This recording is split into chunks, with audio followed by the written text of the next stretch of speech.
सूरत हाल इस वक्त बनने जा रही है पाकिस्तान की, वो भी बहुत अहम है। नई कुछ वज़रा ने जो है हल्फ उठाया है और अब देखना यह है कि क्या जो मसाइल पाकिस्तान के सामने हैं उनके भी कुछ हल निकलना शुरू होंगे या नहीं। इस वक्त हमारे टेलीफोन लाइन पर मौजूद है, इसी हवाले से बात करते हैं मारूफ तजियाकार, मारूफ कॉलमिस्ट नज़ीर नाजी साहब। अस्सलाम वालेकुम नाजी साहब। जी वालेकुम सलाम।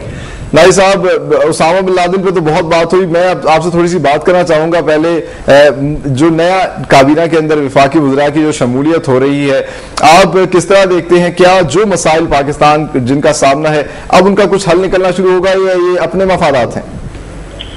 देखिए जी, सबसे बड़ी बात जो हुई है पहली बार वो ये है कि ये मौजूदा इंतखाबी जमहूरी निज़ाम में वो ये है कि अब हुकूमत पहली मरतबा उसमें से ये जो कोलिशन पार्टनर्स हैं उनके थ्रेट में से निकल आई है जी। अब एक सॉलिड जो है पार्टी हुकूमत तो हो गई है कि ये जो पीपल्स पार्टी और मुस्लिम लीग क्यू के दरमियान जो अंडरस्टैंडिंग हुई है, समझौता हुआ है, ये सिर्फ हुकूमत के लिए नहीं है जो आमतौर पर कहा जाता है। ये हुआ है एक सियासी निजाम को चलाने के लिए जिसमें दोनों पार्टियों ने अपना किरदार मुतय्यन किया है और अपनी अपनी लिमिट्स उन्होंने तय कर दी हैं और उनके अंदर ही न सिर्फ ये इस हुकूमत को चलाएंगी बल्कि आइंदा इलेक्शन भी ये मिलकर लड़ेंगी। सही। तो इसलिए इनका एक देरपा इत्तेहाद है और इस इत्तेहाद का इससे तलब नहीं कि बजट पास करना या नहीं करना या फिर कलामा में ये मांगना या वो मांगना या वजारतें मांगनी है। ये काम को दोनों जमातें जो है बहरहाल बड़ी जमातें हैं और इनको अपने आप को बरकरार रखना है, इनको फ्यूचर में काम करना है। तो ये छोटे छोटे एक दो दिन के मामला पर कोई नाई साहब, यानी कि ये जो म्यूचुअल अंडरस्टैंडिंग है ये मुस्लिम लीग नून से जो पहले पीपल्स पार्टी के साथ थी उससे ज्यादा मजबूत है, उससे बहुत ज्यादा मजबूत है उसका। और ये उस कंटिन्यूशन कह लें उसको कि असल में जो लोग भी थे, जो इदारे थे, जो हमारे दोस्त मुल्क थे, उन सब का उसमें यह था कि इन दोनों जमातों ने मुस्लिम लीग और मुस्लिम लीग नून ने वो जो 90 का अशरा है वो बाहमी लड़ाई में गुजारा और मुल्क का कोई काम नहीं किया, अवाम के लिए कुछ नहीं किया।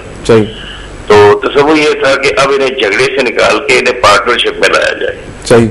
मुस्लिम लीग नून पता नहीं क्यों पार्टनरशिप में रखा, उनके कुछ मजाज में नहीं है ये, तो वो फिर नहीं कर सके। जी हाँ, मुस्लिम लीग तो बिल्कुल आइसोलेट होती हुई अब नजर आ रही है। लेकिन नाकिदीन जो है नाजी साहब वो बार बार ये सवालात उठा रहे हैं। कुछ लोग कहते हैं कि बजट अप्रूव करवाने के लिए ये 1.5 साल और गुजारने के लिए सारी सूरत हाल है। मुस्लिम लीग काफ के भी कुछ मफादात थे, मुनसलाही का भी तस्करा किया जाता है।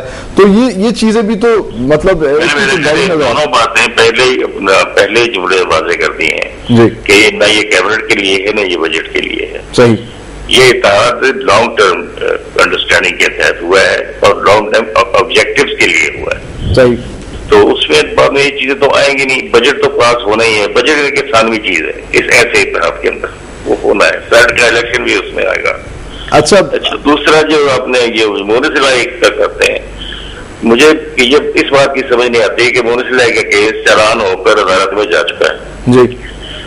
अब अदालत में से असद बारी साहब को अपने वजीर की जमानत नहीं करा सके, इसको कैसे लेके आएंगे? अदालत का बिल्कुल हॉस्टाइल है, सीधी सीधी बात है। वहां पर तो हुक्म जिस आदमी की जिस शख्सियत का है, जिस अथॉरिटी का चलता है, उसका वो तो या किसकी अथॉरिटी को मानने को तैयार ही नहीं है सदर की।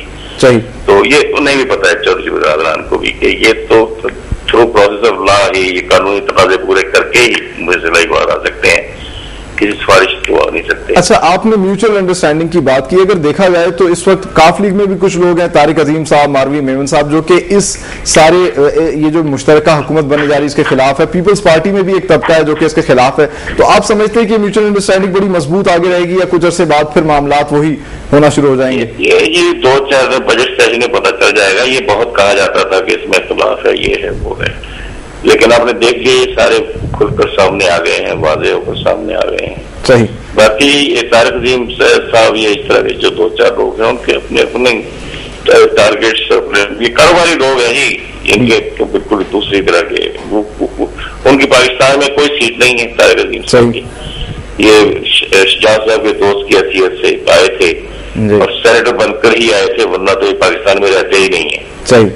तो वो इन्हें पता है कि अब इनका ड्राइवर पूरा हो गया है और अब इन्हें आइंदा ना सीट मिले, तो ये थोड़ी सी बात दिखा रहे हैं। लेकिन ये वैसे के वैसे ही रहेंगे क्योंकि ये ड्राइवर पूरा करने के बाद इनके पास कोई सियासी नाजी साहब, यानी कि आखिर में मैं पूछना चाहूंगा, सिर्फ हाँ या ना में जवाब दीजिएगा, आप पूरी उम्मीद है कि अब जो लोगों के आवाम के मसाइल हैं उनको एड्रेस किया जाएगा? जी, उस तरह अभी आवाम के मसाइल एड्रेस नहीं हो सकेंगे, मैं फ्रैंकली आपसे बताता हूँ। अभी तो हुकूमत की जो क्रेडिबिलिटी है, लॉन्गेविटी है, और उसके बाद ये जो क्राइसिस है बहुत बड़ा है वो हमारा इकोनॉमिक, इन चीजों को एड्रेस करने की जरूरत है। मतलब बजट ऐसा बनाना जिसमें आवाम को टैक्स आवाम दोस्त हो, बिल्कुल कम अज कम लगाया जा सके, पाकिस्तान को डेफिसिट से निकाला जा सके, पाकिस्तान की क्रेडिबिलिटी बहाल हो सके। इससे मुस्लिम लीग क्यू के आने से एक बात का फर्क पड़ेगा कि इंटरनेशनली जो है एक नई लुक जो है सामने आएगी हुकूमत की, क्योंकि वो जो था पहला हुकूमत का इंतजाम वो ज्यादा इम्पैक्ट नहीं बना सकता। इसमें जो परवेज इलाही आ रहे हैं ये बहुत बड़ी क्रेडिबिलिटी के साथ आ रहे हैं, क्योंकि इंटरनेशनल जो डोनर्स हैं या जो फाइनेंशियल जो है मार्केट है उसमें इनकी परफॉर्मेंस बहुत अच्छी रही है। आपको मालूम है जब ये पंजाब से गए हैं तो ये 100 बिलियन का जो है एसेट्स गए हैं। बहुत शुक्रिया नजीर नाजी साहब, मारूफ कॉलमिस्ट और कुछ हद तक पुरुमीद नजर आ रहे थे। उनका यह कहना था कि म्यूचुअल अंडरस्टैंडिंग है, हमारी भी यही दुआ है कि म्यूचुअल अंडरस्टैंडिंग हो, पॉलिटिकल स्टेबिलिटी हो, लेकिन खुदारा आवाम के मसाइल उनको एड्रेस किया जाए, वो हल होने चाहिए। न्यूज मॉर्निंग के इस सेगमेंट से अब तक के लिए इतना ही। यहाँ वक्त हुआ एक वक्फे का और